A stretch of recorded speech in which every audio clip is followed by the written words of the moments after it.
प्रश्न 19। कौन सी सबसे छोटी संख्या से दी हुई राशि को गुणा करने पर गुणनफल पूर्ण वर्ग बन जाएगा? तो प्रश्न 19 में है 20। तो 20 का पहले अभाज्य गुणनखंड करेंगे, यानी गुणनखंड करेंगे। तो 2 से लग रहा है 10 दूना 20, फिर 2 पचे 10। 5 क्या है? अभाज्य संख्या है, तो अब आगे नहीं लगेगा। तो कितना आ गया? 20 बराबर आ गया, 20 बराबर हो गया 2 गुना 2 गुना 5। तो इसमें देखिए 2 गुना 2 को लिख सकते हैं 2 का वर्ग, और 5 अकेले है। 5 क्या है? अकेले है। तो पूर्ण वर्ग होने के लिए सभी संख्या को जो गुणनखंड में आया है उन सब का वर्ग होना जरूरी है। जैसे यहाँ पे 2 तो 2 बार हो रहा है, देखिए 2 गुना 2 है, 2 2 बार है, लेकिन 5 एक ही बार है। तो अगर एक और 5 रहता तब ये संख्या पूर्ण वर्ग बन जाएगा। एक और 5 गुना करेंगे, ठीक है। तो 5 जब 20 में गुना कर देंगे तो 20 पचे 100 हो जाएगा। तो 100 पूर्ण वर्ग संख्या है, यानी 100 का वर्गमूल है 10। तो 20 को पूर्ण वर्ग संख्या बनाने के लिए हमको 5 20 में गुना करना पड़ेगा, क्योंकि 5 एक ही ठो है, 5 को 2 रहना जरूरी है। तो इसका उत्तर आएगा 5। तो यहां पे हम लिख देंगे, अतः 20 को 5 से गुना करने पर गुणनफल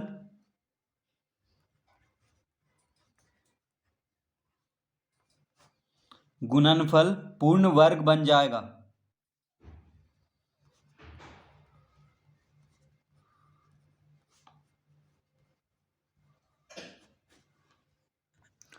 तो 20 को 5 से गुना करेंगे तो कितना आ जाएगा? 100। यानी 100 क्या है? पूर्ण वर्ग संख्या है, क्योंकि 100 का वर्गमूल होता है 10, यानी 10 गुना 10 क्या होता है? 100 होता है। तो 5 एक ही है, यानी 5 का वर्ग नहीं है, ठीक है। तो 5 से ही 20 को गुना कर देंगे तो 5 का वर्ग हो जाएगा।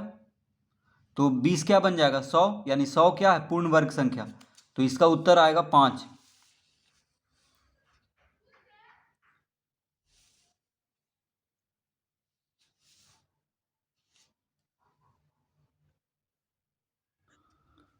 प्रश्न 20। 128। तो 128 का गुणनखंड कर लेते हैं। 2 से लग रहा है, 2 छक 12, 2 चौके 8, यानी 64 दूना होता है 128। फिर 2 से लगाएंगे 32 दूना 64, फिर 2 से लगाएंगे 16 दूना 32। अब 16 को 2 से लगाएंगे तो 2 8 16 हो जाएगा। फिर 8 भी 2 से लग रहा है, 2 चौके 8। फिर 4 को भी 2 से लगा देंगे, 2 दूना 4। तो देखिए इस तरह से 128 का गुणनखंड कर लेंगे पहले। तो 128 बराबर कितना आ गया? 2 गुना 2 गुना 2 गुना 2 गुना 2 गुना 2 गुना 2। तो यहाँ पे लिख लेंगे 128 बराबर 2 गुना 2 गुना 2 गुना 2 गुना 2 गुना 2 गुना 2। तो यहाँ पे सबका जोड़ा लगा देंगे, तो 2 गुना 2 को लिख लेंगे 2 का वर्ग, फिर 2 गुना 2 को लिख लेंगे 2 का वर्ग, फिर 2 गुना 2 को लिख लेंगे 2 का वर्ग, फिर 2। तो देखिए 2 गुना 2 को 2 का वर्ग लिख लिए, फिर 2 गुना 2 को 2 का वर्ग, फिर 2 गुना 2 को 2 का वर्ग। 1 2 अकेले बच गया है, ठीक है। इसका वर्ग नहीं लगा, यानी इसका जोड़ा नहीं लगा है। तो इसका मतलब अगर एक और दो यहाँ पे अगर गुना कर दें, यानी 128 को अगर 2 से गुना कर दें तो जो गुणनफल आएगा वो पूर्ण वर्ग होगा, क्योंकि एक और 2 गुना करने पे 2 का वर्ग हो जाएगा, तो सभी का वर्ग हो जाएगा, फिर वह संख्या पूर्ण वर्ग संख्या हो जाएगा।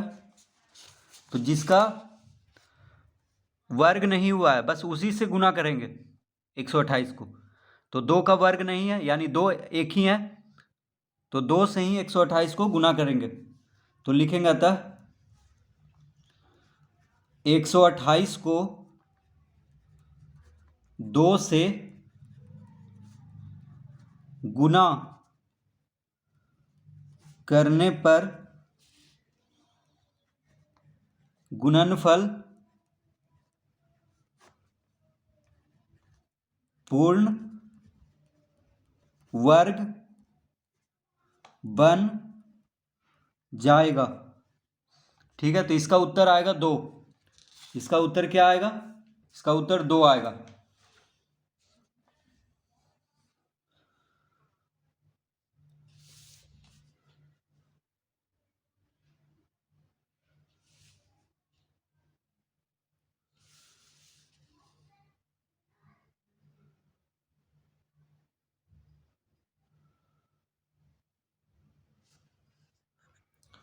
प्रश्न 21, 1512। तो 1512 का गुणनखंड करेंगे यहाँ पे 1512। तो 1512 2 से कट जाएगा, तो 2 से लगाएंगे, 2 सते 14, एक इधर गया तो 11 हो गया, तो 2 बचे 10, फिर एक इधर गया तो 12 हो गया, 2 छक 12, फिर 2 से लगा देंगे, 2 से कट रहा है 756, 2 तिया 6, एक इधर गया 15 हो गया, 2 सते 14, फिर एक इधर गया 16 हो गया, 2 अठी 16, फिर 2 से लग रहा है, 2 गुना 1 2, एक इधर गया 17 हो गया, तो 2 अठी 16 लगाएंगे, फिर एक इधर गया 18 हो गया, तो 2 नमा 18। अब देखिए 189 2 से नहीं कटेगा, किससे कटेगा? 3 से कटेगा, 3 छक 18, 3 तियाई 9, फिर 3 से 21 तिया 63, फिर 3 से 3 सते 21, 7 क्या है? अभाज्य संख्या है, तो अब नहीं लगेगा। तो 1512 का पहले इस तरह से गुणनखंड कर लेंगे। तो अब लिख देंगे यहाँ पे 1512 बराबर कितना आ गया? 2 गुना 2 गुना 2 गुना 3 गुना 3 गुना 3 गुना 7। तो 2 गुना 2 गुना 2 गुना 3 गुना 3 गुना 3 गुना 7।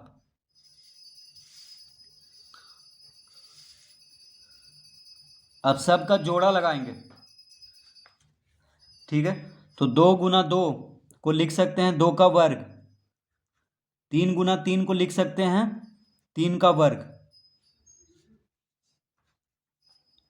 तो देखिए 2 गुना 2 को 2 का वर्ग लिख लिए, 3 गुना 3 3 का वर्ग लिख लिए, तो यहाँ पे 3 2 है, तो 1 2 बच गया। तो 2 कितना है? देखिए 2 गुना 2 गुना 2, 2 3 बार है यहाँ पे, तो 2 गुना 2 को 2 का वर्ग लिख दिए हैं, तो 1 2 बच गया, तो इधर लिख देंगे। 3 गुना 3 गुना 3 यानी 3 3 बार है, तो 3 गुना 3 को लिख दिए हैं 3 का वर्ग, तो 3 बच गया है अकेले, 1 3। 3 गुना 3 को 3 का वर्ग लिख दिए हैं, तो 1 3 बच गया, तो यहाँ पे लिख देंगे। फिर 7 भी अकेले है, तो देखिए जिसका जोड़ा नहीं लगा है उसी से 1512 को अगर गुना किया जाए तो जो गुणनफल आएगा वह पूर्ण वर्ग होगा, क्योंकि 2 अकेले हैं तो एक और 2 यहाँ पे अगर हो जाएगा तो 2 का वर्ग हो जाएगा। उसी तरह 3 एक और हो जाए होने पे 3 का वर्ग हो जाएगा, और 7 एक और होने पे 7 का वर्ग हो जाएगा। ठीक है, तो 2 3 7 यानी तीनों से अगर 1512 को गुना कर दें तो जो गुणनफल आएगा वह पूर्ण वर्ग होगा।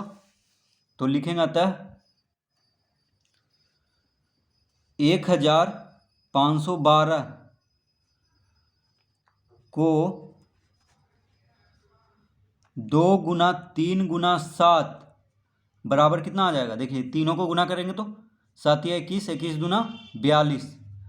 तो 1512 को 42 से गुना करने पर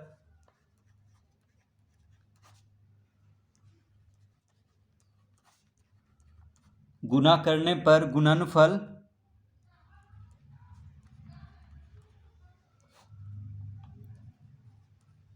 पूर्ण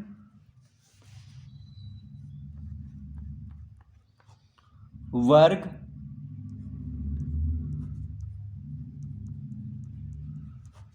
बन जाएगा। तो 1512 को 42 से गुना करने पर जो गुणनफल आएगा वह पूर्ण वर्ग बन जाएगा। तो 2 गुना 3 गुना 7 कितना होता है? 42। यानी 1512 को जब 42 से गुना कर देंगे तो जो गुणनफल आएगा वह क्या बन जाएगा? पूर्ण वर्ग बन जाएगा। तो जिसका वर्ग नहीं हुआ है उससे बस गुना कर देना है।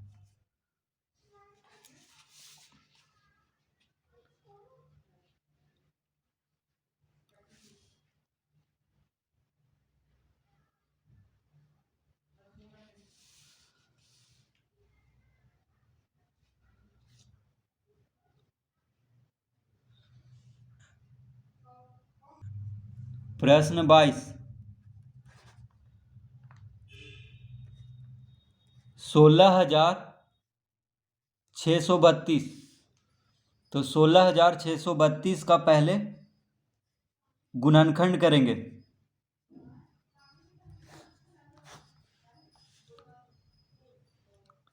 सोलह हजार 632 2 से कट जाएगा। 2 8 16, 2 तिया 6, 2 गुना 1 2, 1 इधर गया तो 12 हो गया, तो 2 छक 12। फिर 2 से लगाएंगे, 2 चौके 8, 2 गुना 1 2, 1 इधर गया 11 हो गया, तो 2 पचे 10 लगाएंगे। फिर 1 इधर गया 16 हो गया, 2 8 16। फिर 2 से कट जाएगा क्योंकि इकाई अंक पे 8 है, तो 8 2 से कट जाता है, तो पूरा संख्या भी 2 से कट जाएगा। 2 दूना 4, 2 सते 14 लगा देंगे। 1 इधर गया 18 हो गया, 2 नमा 18। अब देखिए 2 से नहीं कटेगा क्योंकि इकाई अंक पे 9 आ गया है, तो 3 से कट जाएगा क्योंकि 9 7 16, 16 2 18। ये सब इन सब अंक को जोड़ने पे 18 आ रहा है। 18 3 से कट जाता है, तो ये संख्या भी 3 से कट जाएगा। तो 3 छक 18 लगेगा यहाँ पे। 2 इधर गया 27 हो गया, 3 नमा 27, 3 तिहाई 9। फिर 3 से लगा देंगे, 3 दूना 6, 3 तिहाई 9, 3 गुना 1 3। फिर 3 से लगेगा, 3 सते 21, फिर 2 इधर गया तो 21 हो गया, 3 सते 21। अब देखिए 77 3 से नहीं कटेगा, 7 से लग जाएगा, 11 सते 77। 11 क्या है? अभाज्य संख्या है, तो अब नहीं लगेगा आगे। तो 16,632 का गुणनखंड इस तरह से कर लेंगे।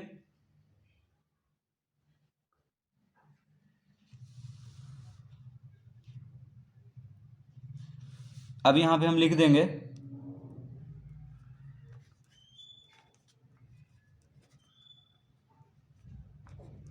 16,632 बराबर 2 गुना 2 गुना 2 गुना 3 गुना 3 गुना 3 गुना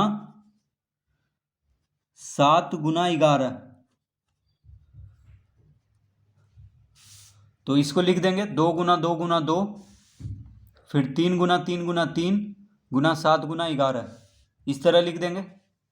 अब सबका जोड़ा लगाएंगे, तो 2 कितना है? देखिए 2 गुना 2 को लिख देंगे 2 का वर्ग, फिर 3 गुना 3 को लिख देंगे 3 का वर्ग, तो 2 गुना 2 को 2 का वर्ग लिख दिए, फिर 3 गुना 3 को 3 का वर्ग लिख दिए। अब यहाँ पे देखिए 3 2 है, तो 2 गुना 2 को 2 का वर्ग हो गया, तो 1 2 बच गया, तो इधर लिख देंगे।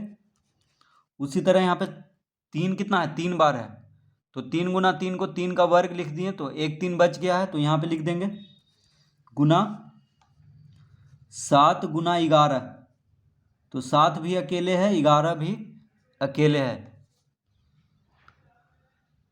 तो जिसका वर्ग नहीं है, यानी 2 का वर्ग तो हो गया, 3 का वर्ग यानी 2, जिसका वर्ग नहीं है उसको 16,632 से गुना करेंगे, तो जो गुणनफल आएगा वह पूर्ण वर्ग होगा। जैसे देखिए 2 एक और ला दें यहाँ पे, तो 2 का वर्ग हो जाएगा, 3 एक और यहाँ पे ला देंगे तो 3 का वर्ग हो जाएगा, 7 एक और चाहिए तो 7 का वर्ग हो जाएगा, 11 एक और रहता तो 11 का वर्ग हो जाता।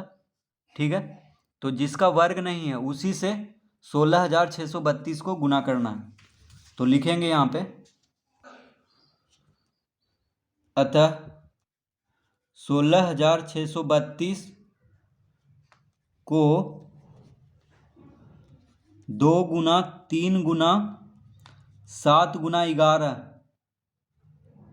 बराबर कितना आ जाएगा।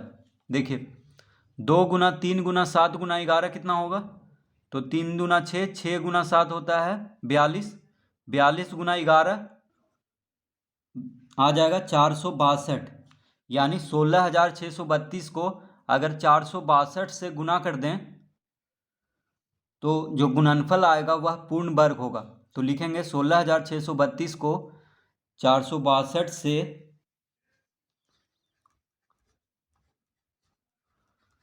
गुना करने पर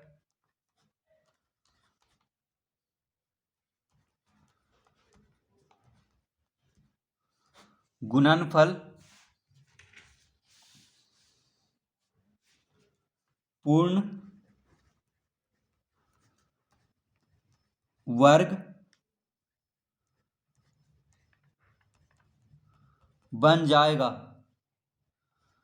तो 16,632 को 462 से गुना करने पर गुणनफल क्या होगा, पूर्ण वर्ग बन जाएगा।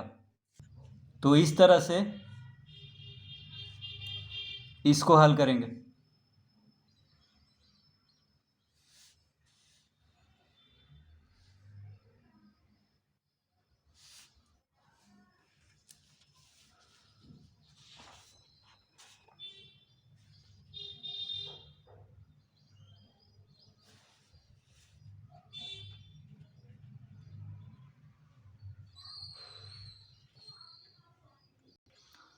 प्रश्न 23,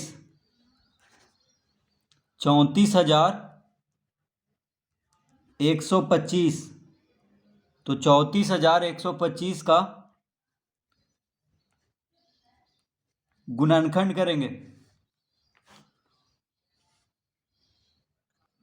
तो 34,125 2 से नहीं कटेगा क्योंकि इकाई अंक पे 5 है, 3 से कट जाएगा क्योंकि सभी अंकों को जोड़ने पे देखिए कितना आ रहा है, 4 3 7, 7 1 8, 8 2 10, 10 5 15, तो 15 3 से कट जाता है, इसका मतलब 3 से ये पूरा संख्या कट जाएगा। तो 3 गुना 1 3 लगाएंगे, फिर 3 गुना 1 3, एक इधर गया 11 हो गया, तो 3 तिहाई 9, फिर 2 इधर गया 22 हो गया, 3 सते 21 लगा देंगे, फिर 1 इधर गया 15 हो गया, तो 3 पचे 15। अब ये 3 से कटेगा कि नहीं तो जोड़ के देखेंगे, 7 5 12, 12 3 15, 15 1 16, 16 1 17,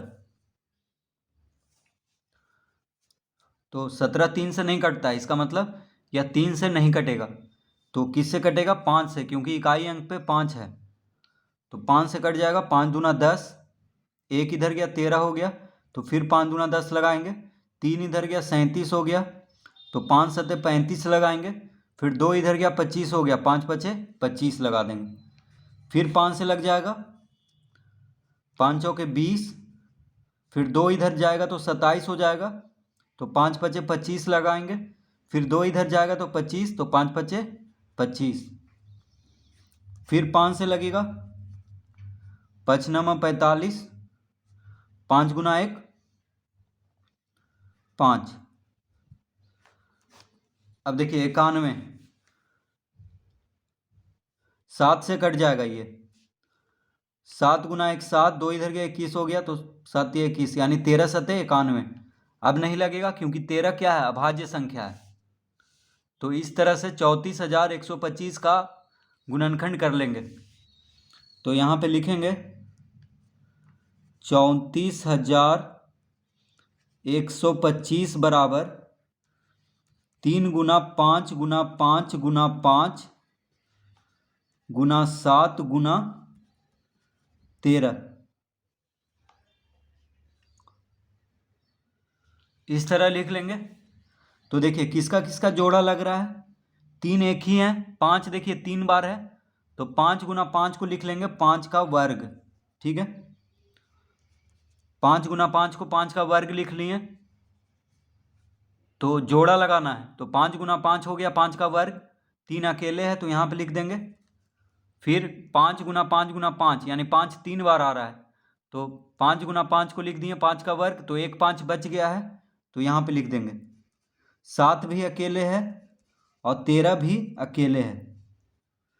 तो देखिए जिस संख्या का वर्ग नहीं हुआ है उसी से अगर 34,125 को गुना कर देंगे तो जो गुणनफल होगा वह पूर्ण वर्ग संख्या होगा। यानी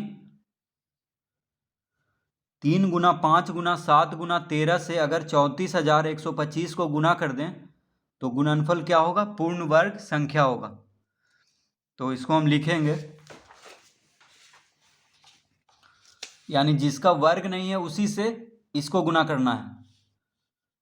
तो लिखेंगे अतः 34,125 को 3 गुना 5 गुना 7 गुना 13, तो इन सब को गुना करने पे कितना आएगा, तो 5 या 15, 15 सते 105 और 105 गुना 13, तो 3 गुना 5 गुना 7 गुना 13 बराबर आ जाएगा 1,365। यानी 1,365 से 34,125 को अगर गुना कर दें तो जो गुणनफल आएगा वह पूर्ण वर्ग संख्या होगा। तो इसका उत्तर आ गया 1,365। तो लिखेंगे 34,125 को 1,365 से गुना करने पर गुणनफल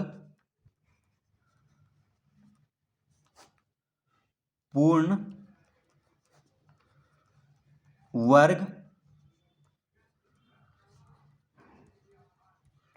बन जाएगा। तो 34,125 को 1,365 से गुना करने पर गुणनफल पूर्ण वर्ग बन जाएगा।